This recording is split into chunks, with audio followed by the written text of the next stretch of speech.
Swing around, make sure I can see it okay. Oh, that's terrible. God. So E11 is going to be over here.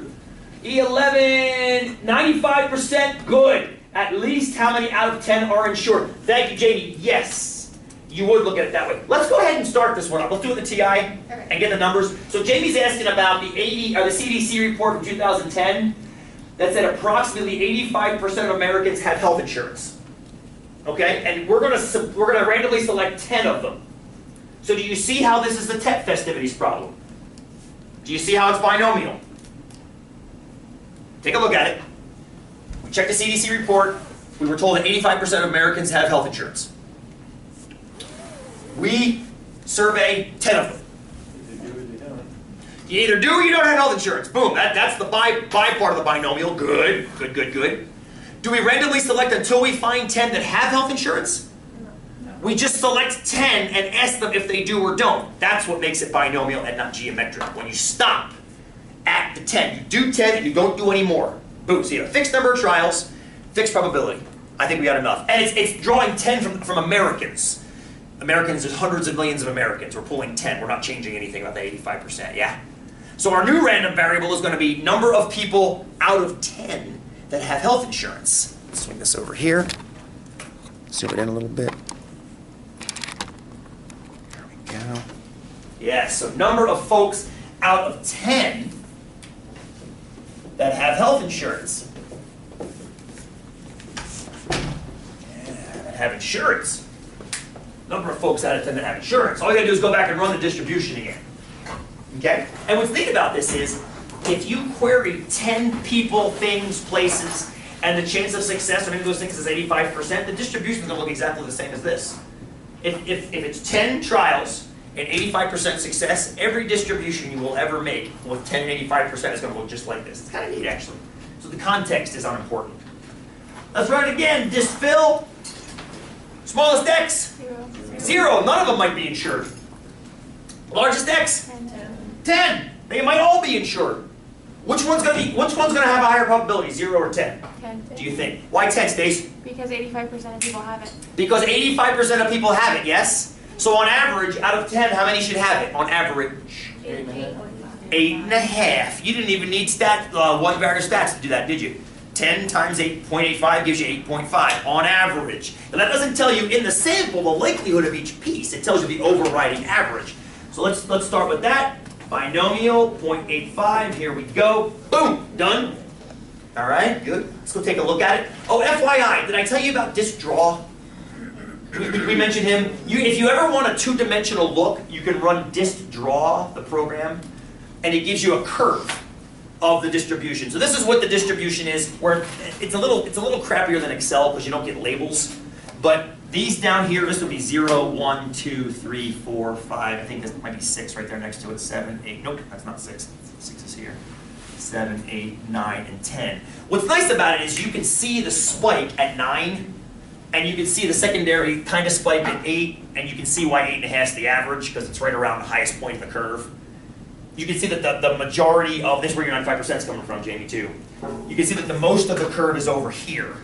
Most of the curve is over here. That's where most of the folks are going to be insured most of the time. You're very rarely going to get into this part of the curve. If 85% of people have health insurance, you shouldn't be seeing nobody out of 10, or 1 out of 10, or 2 out of 10. You just shouldn't be seeing that. You should be seeing 6, 7, 8, 9, and 10. You shouldn't be seeing 0 through 5. Does that kind of make sense? So if you need a visual, you can get it there. But all I'm going to look at is this. And this agrees with the curve, you can see.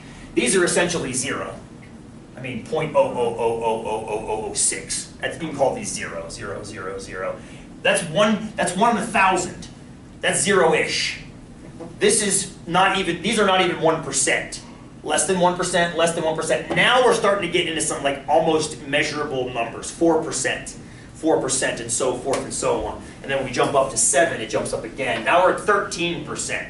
So here's this is how I would interpret this. I'd put a line right there and say, here are the cases where it's actually normal to see that number of insured people in a sample of 10, and here's the ones where it's abnormal to see, assuming an 85% rate. I think this answers your question too, Jamie, because the question is 95% of the time, at least how many are insured? I think we just answered that. At least 7. 7. Because this is roughly 5% down here. This is roughly 5%, yeah? Which means if you add up all this, it's roughly 95% of the time. So 95% of the time, you're going to see at least 7, if not 8, 9, or 10 insured. So that's where I kind of draw the line in the sand. John, go. All outliers? That's what's cool. Check this out. And my program doesn't do this, but if you make a box plot, a modified box plot for that, let's turn it on, L1 and L2, just like back in the day. Oh, hang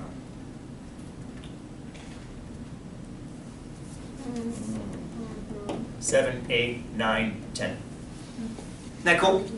And somewhere in there's a median. I'm guessing it's 8. But all outliers. Because the interquartile range is the middle 50%. And the middle 50% is a little tricky to find in a distribution, but you can find it. You can at least ballpark it. If you go back to your distribution. Okay, so where's the middle 50? I'm gonna go to the top here. It's easier to go from the bottom, or from the top to the bottom. Oops. So here's 19%, almost 20%. The upper quartile, Q3, is gonna be 9. Because 25% is between, if you're going backwards, this is 20%, the first 5% of this 35 is then the cutoff between 25 and 75. Does that make sense so far? Then you've got to keep going until you've added up to 75%, which is going to be roughly in here, I think. So the median, I think, is also going to be 9. We can figure this out if we need to figure it out. So here's your interquartile range, 2, right? 2. So if you, or maybe even 1, depending on where exactly it falls. So that interquartile range is wickedly tight. So even if you stack 1, 1.5, 2 on the quartiles, 6 and 5 and 4 are still way past that. So by definition, they're outliers. And I just love these graphs because they always look like that when they're highly skewed. Now, they're highly skewed distributions. That's kind of the deal, is that they are highly skewed. And being highly skewed, they end up looking like that. Cool? Makes sense? Danny, go. Most of the distributions we've seen are very, very skewed. Mm-hmm. So what is the purpose of mentioning the average? Because the average is a long run average. That's a great question. Danny just asked a question that I've been hinting at all terms, saying when distributions are highly skewed, you should question the average. But these are populations, not samples. And that, thank you, it's a great question. She asked a very, did anyone else been thinking about that? We talked about skew and how skew pulls averages all term. But these are populations. So because they're based on population figures, that average is trustable. Because of the fact that over time, it's going to show up. Just like any skewed average will show up over time, but if your study stops with one sample and doesn't go past that sample, then you question it. But here's the deal. I want to answer this with a secondary follow-up. Thank you. It's a great question, Danny. I'm going to run that program again. Just draw. So suppose you know the CDC tells you 85% of people have health insurance. You sample 10 people randomly, and you find out that only 2 of them do. Now, one of 2 things could have happened with that information. We're getting 244 a little bit here too, Renee. One of 2 things could have happened with your data. Number 1, you could have just gotten bad data. It's possible you queued 10 people, you queried 10 people from just the tail end of this curve, so to speak. I mean, there's a chance that only 2 people are going to be insured. It's very small. It's basically 0. But there's a chance that you got those 10 people that are down here, yeah?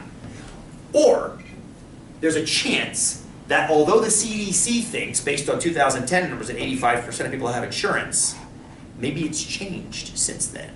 And maybe it's lower now, and maybe the curve looks more like this now. And 2 actually occupies a higher probability now than it did in 2010. And that's what 244 is all about. It's about collecting a sample, comparing it to some previous preconceived quantity, and saying, okay, I believe it's the previous quantity, or now I think it's changed to some other quantity. And that's where the errors come that you mentioned before. You guys are asking these great questions that are looking forward, which is fantastic. You guys take 244, right? Yeah, good. Yeah, good. I mean, those are the questions, that's when they get answered. But we're building the blocks for them right now as far as being able to run these programs and understand what the hell's going on. Jake, make sense? Yes. Awesome, great question. Thank you, sister. That's the binomial, and it's freaking awesome. It is. It's one of my favorites. It's one of my favorites. In my opinion, it's the best discrete distribution because it applies to so much stuff in your worlds. Gallup polls, Quinnipiac polls. I used it to touch therapy. In 244, we'll do this if you take my 244 class. We try to sense the human energy field by using a binomial distribution. We essentially test to see. We test, like, you know what I can show you? Did I talk about Maximus Crox? Did I tell you about that? No. I think I did. Hang on a second. Could you just turn that camera off real quick? We'll turn it back on here momentarily.